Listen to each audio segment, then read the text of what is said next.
Ascoltate un'altra parabola. C'era una volta un padrone di casa che piantò una vigna, la circondò d'una siepe, vi scavò un pressoio, vi costruì una torre e, affidatala ai coloni, partì.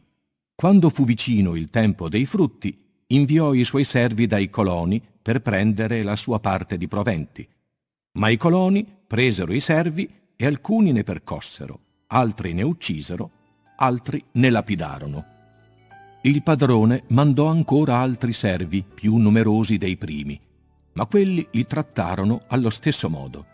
Alla fine mandò il proprio figlio, pensando che avrebbero avuto riguardo di suo figlio. Ma i coloni, vedendolo, dissero fra sé: «È l'erede, orsù, uccidiamolo, così avremo la sua eredità». Lo presero dunque e, portatolo fuori della vigna, lo uccisero.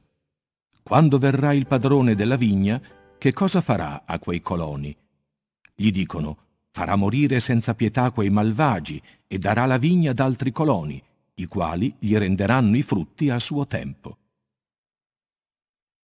Dice loro Gesù: non avete mai letto nelle scritture?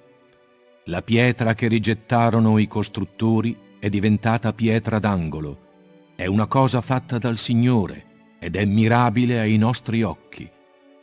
Perciò vi dico, sarà tolto a voi il regno di Dio e sarà dato a un popolo che lo farà fruttificare.